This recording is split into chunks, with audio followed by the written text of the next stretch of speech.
All right, Joe, a lot to wade through here.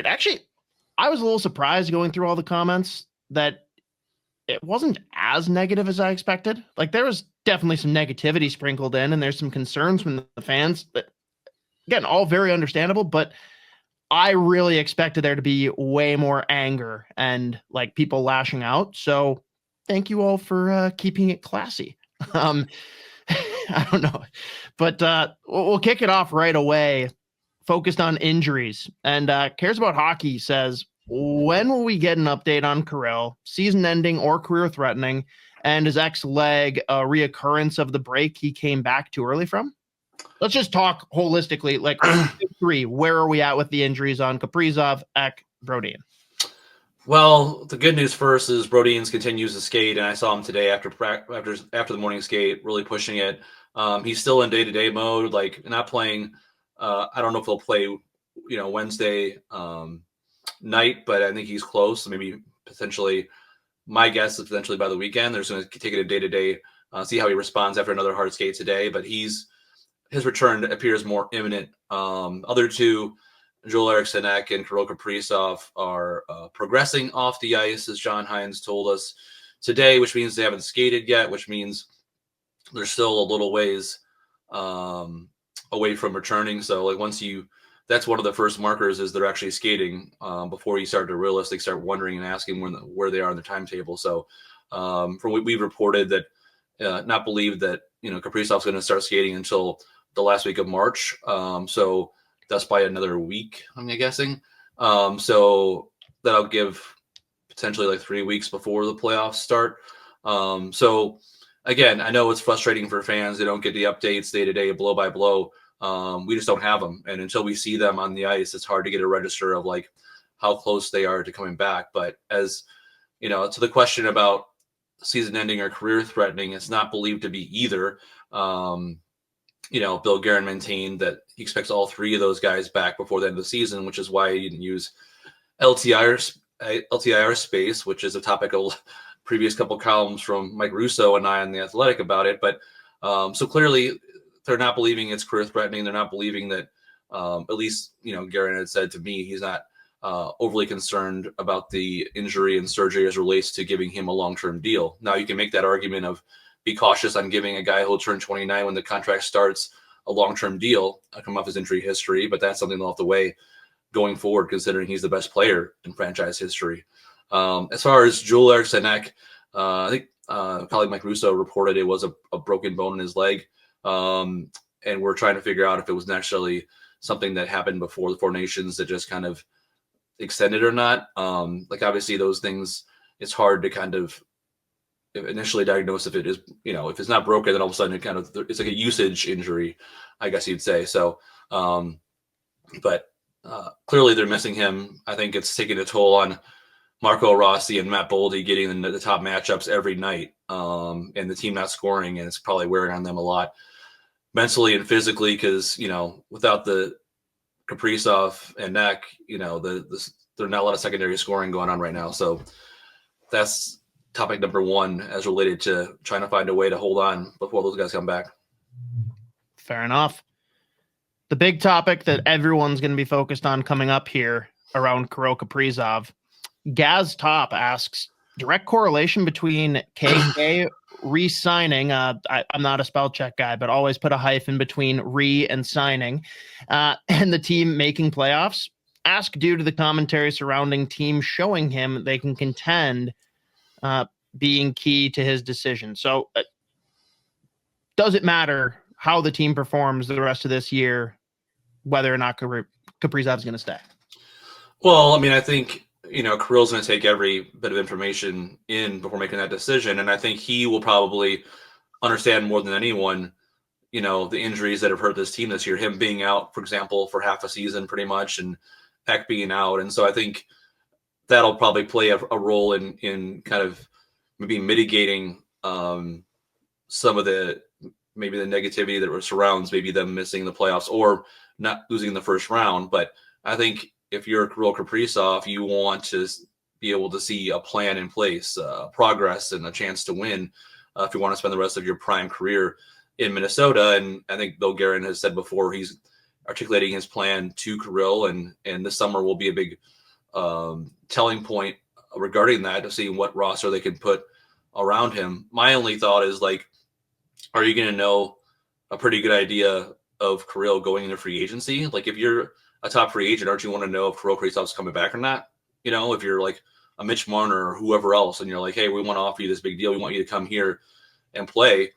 I'm sure that question they're going to ask is like, well, who's going to be there with me? Like, is Kirill going to be that guy, or is, you know, all of a sudden after one more year, you're not going to have him or whatever. So that's kind of the tricky thing for me, is like, he has more time to decide, and I'm sure with his rehab and the injury and the surgeries to put off everything else, he's not probably in the forefront of his mind right now where he wants to go or when he wants to resign. But decision time will be coming up relatively soon, as far as the idea of talks going to be able to start on July 1st. So he's a big domino as part of their major master plan. So that'd be the one thing for me heading into the summertime, is you can make the much splash as you want to, but none of the plans or iteration of plans that they've had for the last 3 or 4 years did not involve Kirill Kaprizov. So I don't think, as I said, you know, the injuries, and especially to him, probably give him perspective on, you know, this is not just, you know, the team struggling because they've had some issues offensively, but also they're missing some really key players. I think he recognizes that too.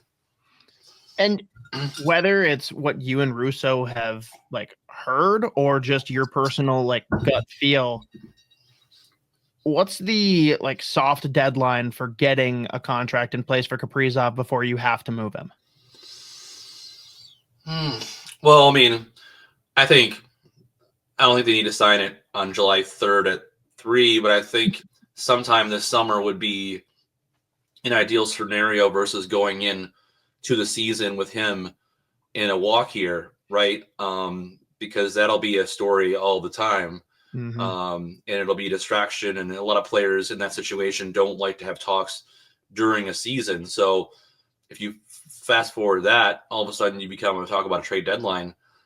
Got to do something, right? Don't want to leave for nothing. So, I mean, I don't think there's like a deadline necessarily, but I would imagine that, you know, the Wild would want to have an idea, you know, and obviously sign him sometime this summer, whether that's July 1st, July 3rd, August 2nd. Like, if it happens then, like, it's still, you know, very much a big part of the plan. But I think it'd be a lot of off the ice uncertainty to surround a team as it is if he goes into next year without a contract, and then all of a sudden they table the talks, and then you're kind of forced to put yourself in a situation you don't want to be in, because I don't think the Wild have, you know, any intention or want to trade Kirill Kaprizov. They want to sign him and have him, you know, finish his career in Minnesota. And I do believe, like, haven't talked to Kirill, you know, recently, but he has said before that he likes it in Minnesota, and he likes the team and life and such. So, like,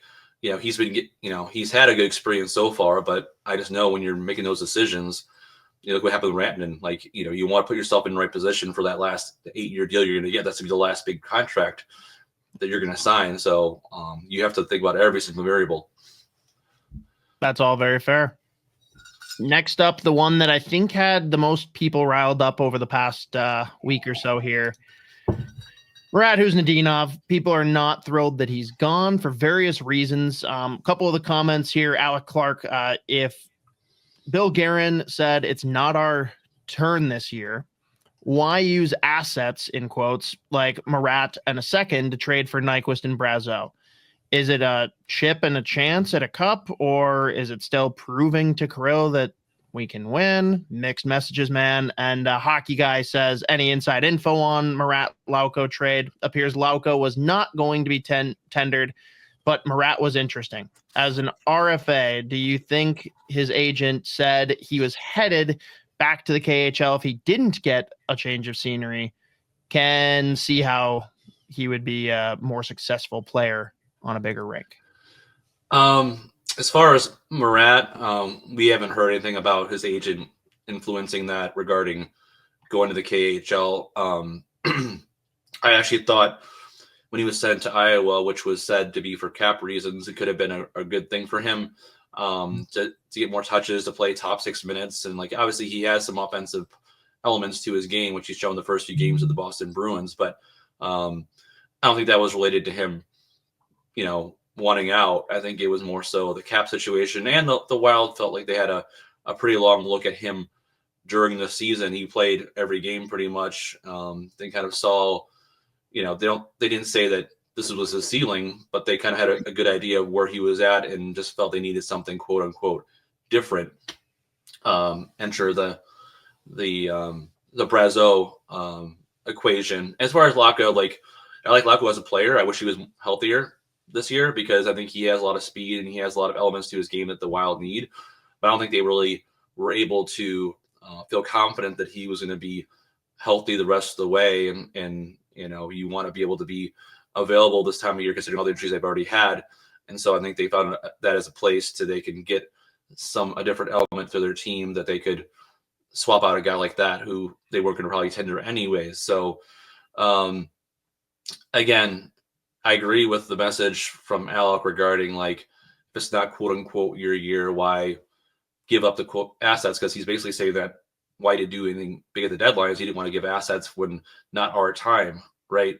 But Nyquist for a second round pick, that's obviously a pretty decent sized price that it probably set the market, early in the deadline for other deals that went on. If he got a second round pick, then what is Brock Besser supposed to warrant, or what's Brock Nelson going to warrant? So, the idea at the time was for, Nyquist to help a team that was really struggling in the penalty kill, scoring offensively. And he's a guy that they'd known before, a guy that they knew was available versus guys that they had their eyes on, whether it was Brock Nelson or Jake Evans, who ended up signing back with Montreal. They have their targets in mind. It's just that some of them either signed somewhere else or they didn't know about Brock Nelson until later the next week. And so if you're going to try to upgrade or help your team, find a guy that's going to be available that you actually like. And now you can make an argument whether it should have been him or the price tag was too high. And I can listen to that argument all day, especially considering what impact it'll have this summertime when you don't have second round pick, when it regards to try to do an offer sheet on somebody. All of a sudden you don't have that compensation or anything like that second rounder being traded. So I get their point on that one. And obviously Nyquist has struggled offensively since he's been here. And their hope is that down the stretch, he provides that the presence offensively and on the penalty kill and gives them an edge. But he was kind of one of those kind of half measures to improve them, give them a boost while they were struggling without also getting somebody on a longer term deal and just trying to find a way to patch some holes there. Yeah, and I know you and Russo have written about this too, but I feel like it's important to acknowledge, I understand why fans are confused that the messaging is this isn't our year, but we're still going to give up assets. But you also got to factor in this team has battled, they're down a couple of big names, and there's a level to which you gotta go out and try and get some help and get these guys through to the playoffs. It's not just about making the playoffs, it's about supporting the players and actually getting them through to that point too.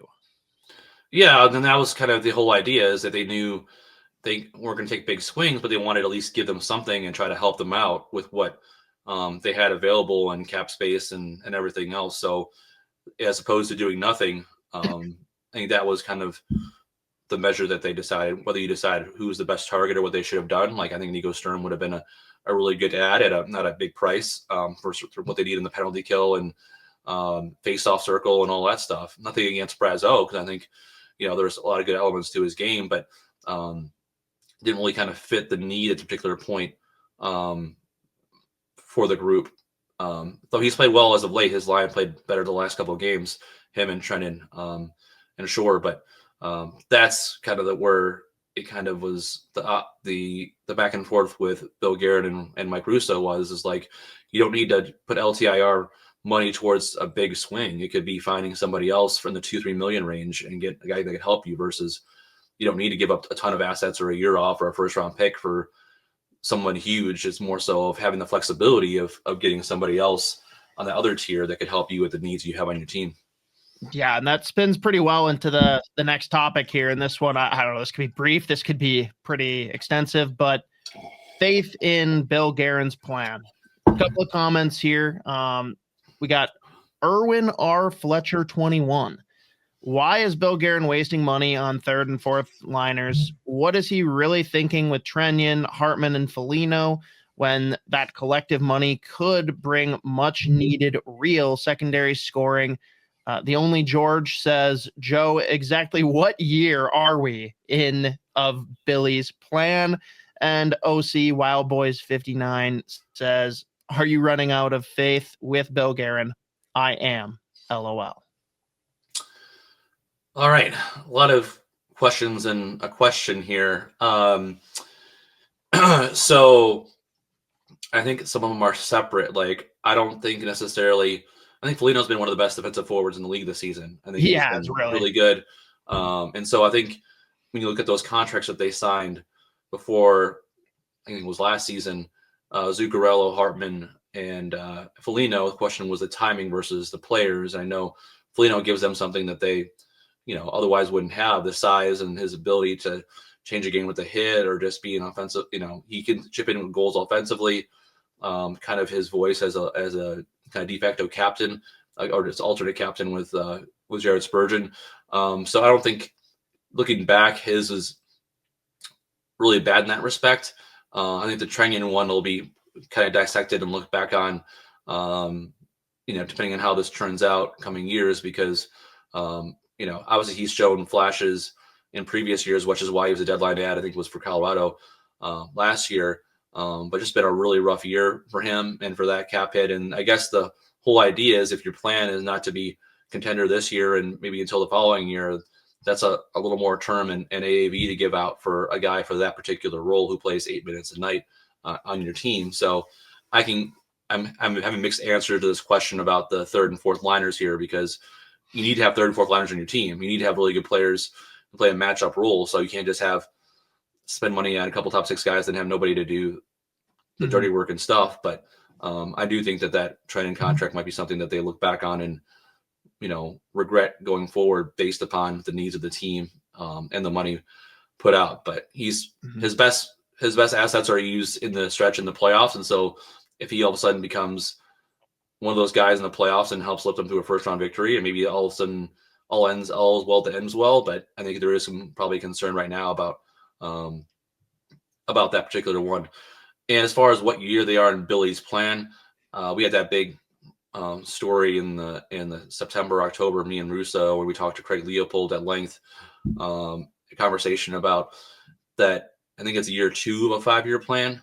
He put it. I think they didn't really have a big plan when they bought out Parise and Suter. I think they didn't realize how much it would take to get back into a contender status. And so I think Leopold told us before the season that this was technically year 2 of a 5-year plan that him and Billy went over.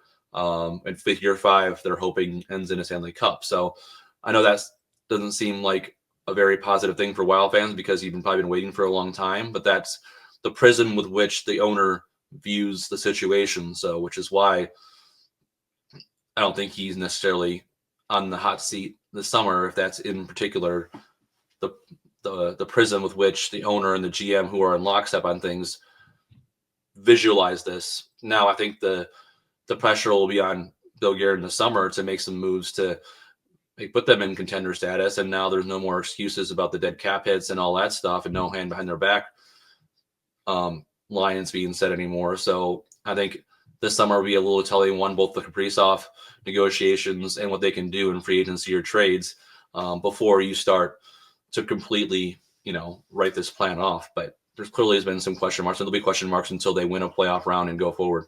That's for sure. Yeah. And kind of takes us into the next piece here, and it's dual phase, but we can talk about it more as a collective topic. James Polkowski asks, will Rossi be on the roster next year? I think that is one of the biggest questions here. And I think it goes in tandem with, like, what is the direction this summer? Like, you guys have talked plenty about how, like, hey, Billy's got to come in and do something big. Like, he's got to have a bigger plan and vision for how he's going to turn this roster over going into next year, and maybe not be a top contender, but at least start being in the discussion of contention. So first piece of that, do you see Marco Rossi being part of the future, or is he part of recouping something that changes the identity of the team? I mean, if you ask me the question now, which you are, I would be on the 70-30 position of him not being here next year. Obviously a lot can change with a phone call, and I think a lot of it depends on what his camp's ask is on a bridge or long-term deal. I think they like Marco Rossi. I think they like Marco Rossi at a certain number, Sure. but I don't think they're going to go a certain level with it. So if they do indeed, go in the big game hunting in the summer, and let's say they try to sign on Nelson or a Besser or make a swing for Mitch Marner, which I don't think would be a bad idea in my estimate, and why not go for it with a guy like that? So I like Marco. I think he's a great kid. I think he does everything that the Wild have asked him to do the last 3-4 years, and all they've wanted was a number one center that they developed, and they've developed the top. I don't know if he's a number one center. He's a number one center right now, but he's a top 6 center in this league. So that would be where I lean right now, is where he's going to be next year. A lot can change, but I think that would be my prediction if I had to decide today. I'm more leaning towards him. If he's asking for a little too much in the Wild's end, playing somewhere else next year. Yeah, for sure. And you already touched on the names that have already been heavily rumored going into the summer for Wild target. I had to throw this one on from Dan Hogan just to see, like, hey, do we have other names that maybe like you and Russo think would be good fits that have not been necessarily spoken of publicly? And for me, I had to throw Dan's on here because this is a player that I'm obsessed with, and I would absolutely love it if they added him. He says, you think Wild have any interest in Ehlers? That's Nikolai Ehlers of the Winnipeg Jets. Would add speed and scoring, 2 things we desperately need. And I think the Jets like him too. So I don't know. Yeah, I think there's some names out there we've already floated in a sense, but I think another one, potentially could be like Peterka with the Sabres. And that would be more of like obviously like a trade route type thing. But we know that the Wild were, keeping an eye or were interested on Cousins, before he got moved at the deadline to Ottawa and is playing well. So a lot of the things that they can do aren't necessarily just free agency, because there's not a lot of big names out there in free agency. Ehlers is a free agent, though. Yeah, no, I mean, they'll have the money. So yeah, I like him as a player. I haven't heard anything specifically related to Ehlers as far as a connection to the Wild, but I would imagine as he gets to free agency, he'll be a player that a lot of teams will have interest in. No doubt. I think a lot of it depends on what plan A and plan B and plan C are for the Wild, what they want to do with their targets for the summer. And obviously they want to take care of Kirill Kaprizov as early as they possibly can. And that'll give them a better indication of what they're building around, what they need. This interview is brought to you by our friends at Waggle Golf. Waggle Golf believes what you wear on the course should reflect your individuality, who you are, where you're from, your hobbies, interests, and passions. All the stuff that makes you, well, you. That's why every design is inspired by the desire to create a piece of apparel that strikes a chord when you see it, that makes you say, wow, that was made for me. Because in a lot of ways, it was. Ready to get your waggle on? Go to getyourwaggleon.com, throw in promo code SP10 at checkout to take 10% off your entire order. Next one here, again, this is a broader topic. We don't necessarily have to go directly into each of these specific questions, but the topic is Buium and Jiricek. All right. Jordan asked, kind of adding on the Rossi front, but then said, is there a concrete plan for Buium and Jiricek next year? Kip Pendleton, why won't Hines play Jiricek? Love to see Jiricek and Buium both inserted in the lineup ASAP.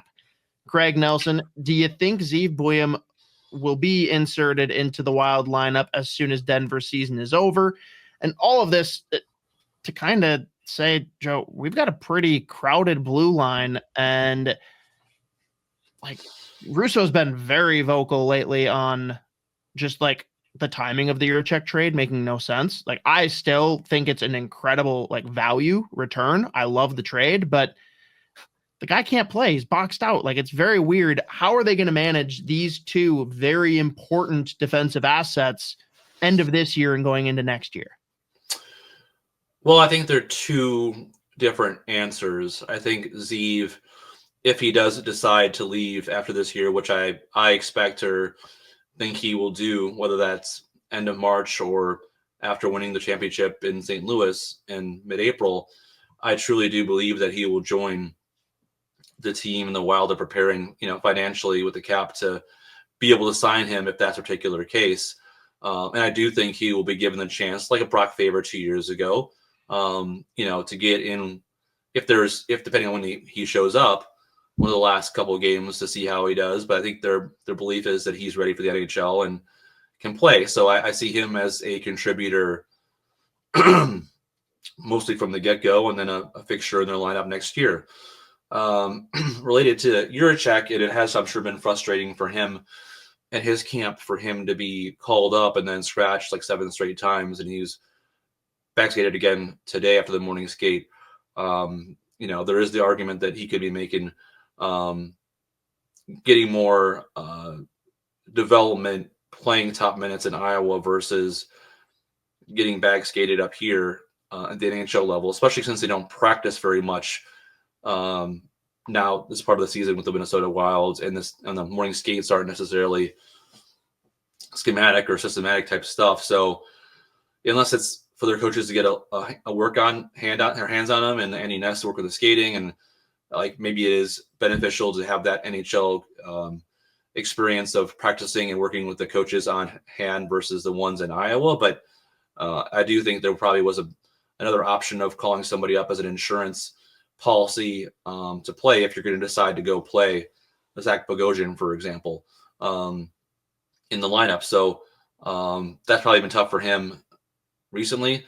And next year, unless you do trade a Bogosian who's at the last year of his deal, or you have some sort of plans, which they haven't said this, but like, Jared Spurgeon's another right shot, and then there's one guy who could, potentially get something in a trade for him. But like, there's not really a lot of spots on the right side right now for Jiricek, which is what was the concern after the trade, is that there really isn't space for him. The other part of that equation is, well, if he's good enough and he shows enough, then they'll put him in. If he gives them a better chance to win, then they will in theory do that.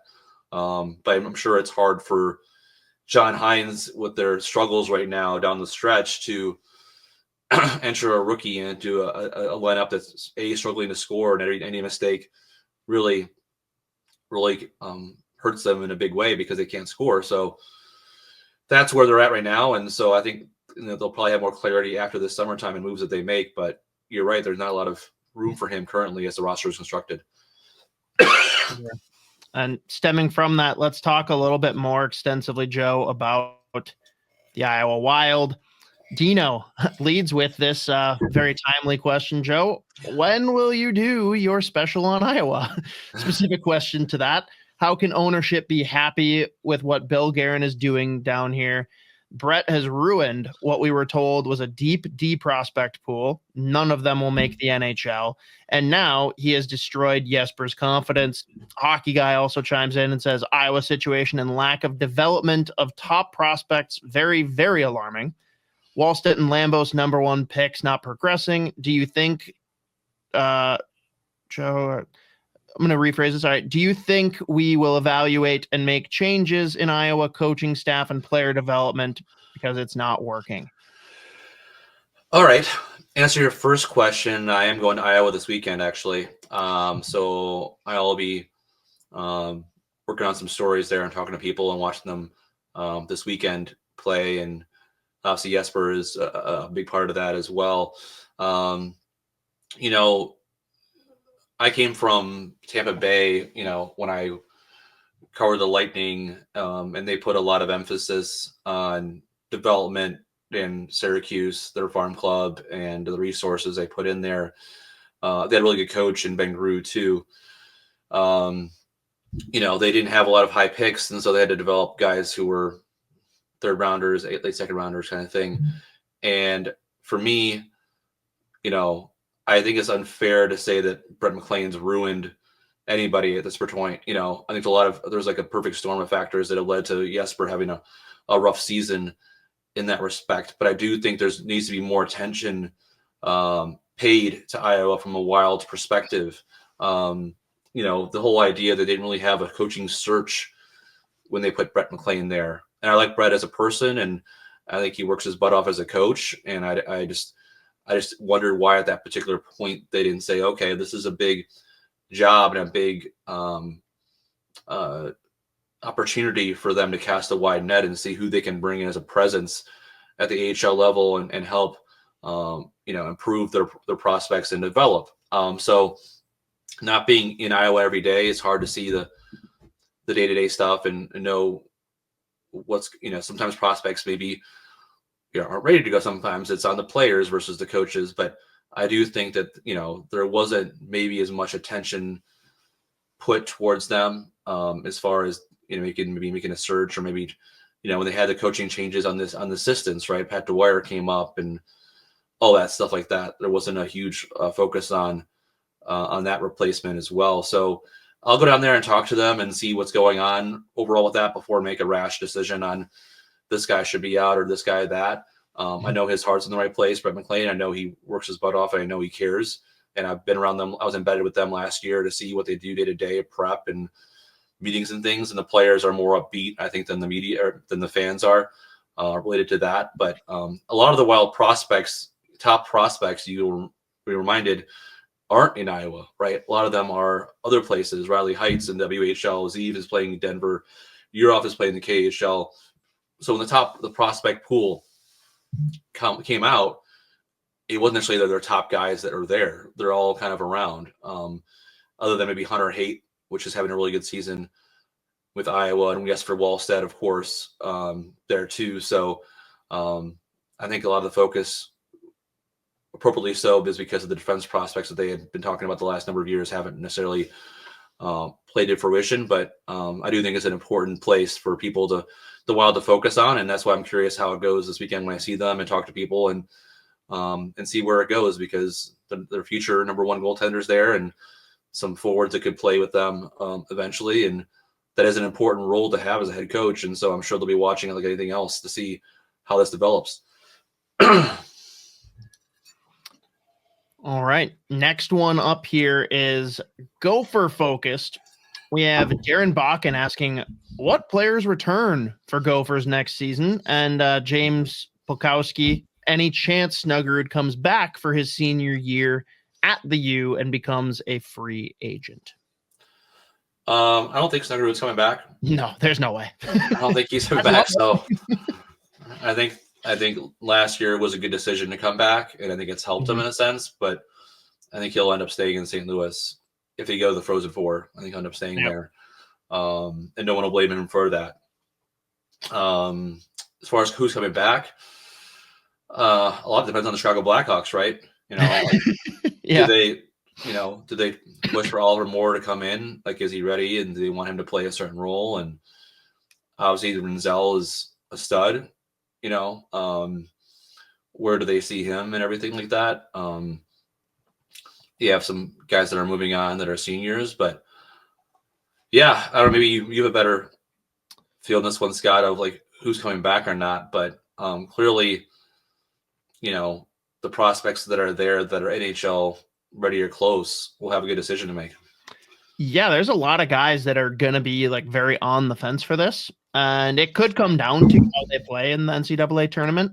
Like the only one that is firm outside of the senior group, and that's of course Kester, Nevers being the overagers, or grad students, not overagers, but and Huglin, who very sadly had his season ended.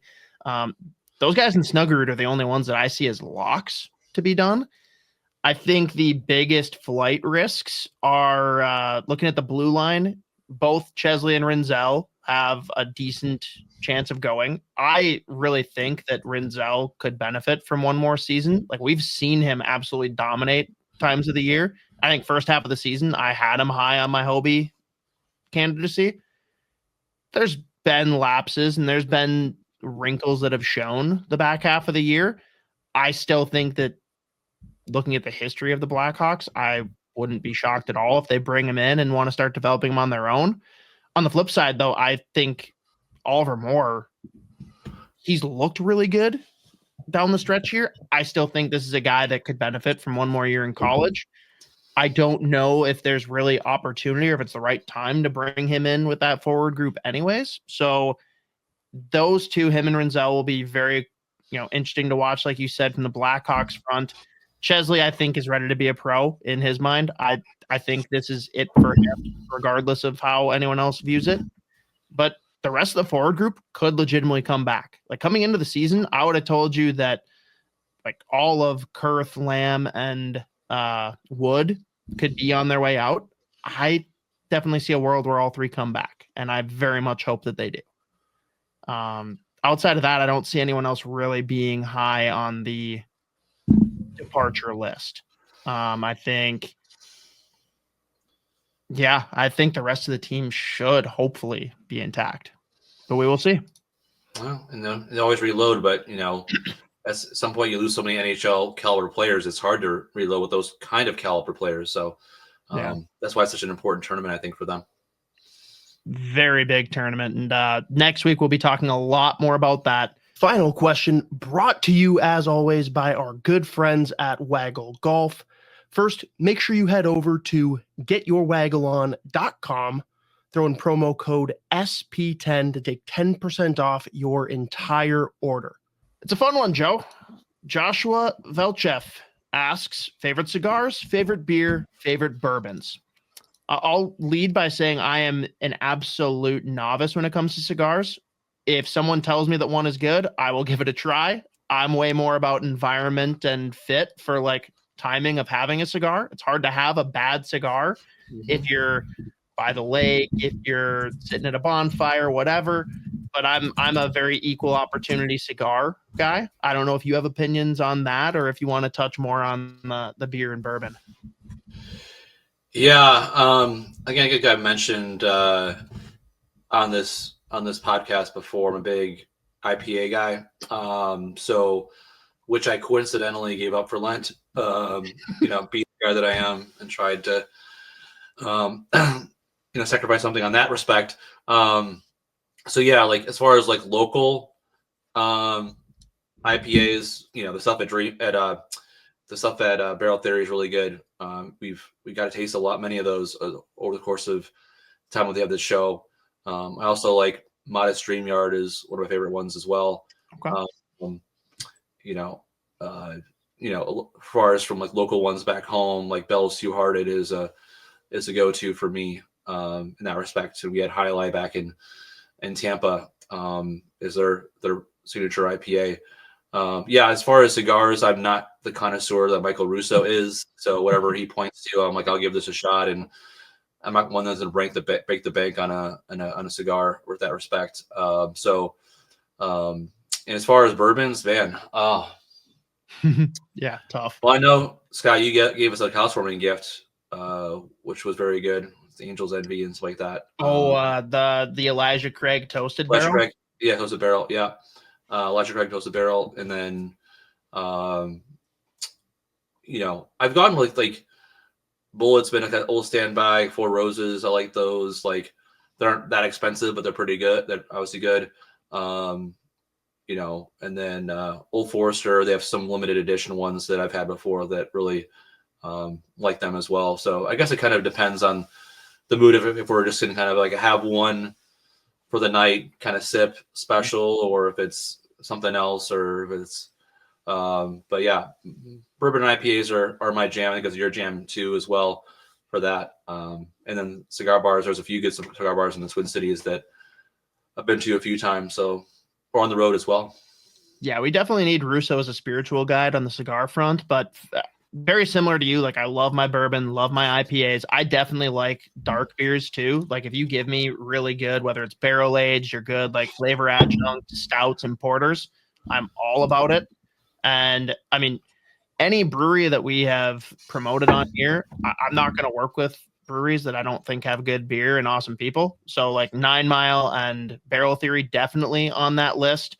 Other ones you've seen us work with via the SOTA Pod too. You got breweries like Back Channel, Lupulin, Loose Line, Bricksworth, Black Stack, Bent Paddle. Like all of those incredible. And there's a lot others that I certainly Wandering Leaf was by me in Highland. I love Wandering Leaf. I still got to give that one a try. That's definitely on the list to check out. So yeah, beer. I mean, if anyone has specific things you're looking for, like always feel free to DM me on social. I have strong opinions and I will do my best to help you with those. And bourbon, man, it can run the gamut depending on, like you said, situation, how much you want to spend. Like if you want a cheap, good bourbon, you can find it. You probably won't find it at like a Total Wine, but if you go somewhere like around me, there's places like South Lindale Liquors and France 44.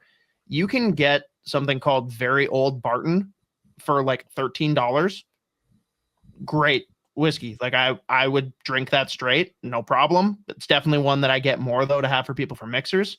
If I'm going to have something on my shelf always available, it's Maker's Mark. Like that is my go-to. It's reliable. They're never going to go allocated. I think it's a great one. It's kind of my gateway bourbon too that made me realize like, oh shit, whiskey can be good. All right.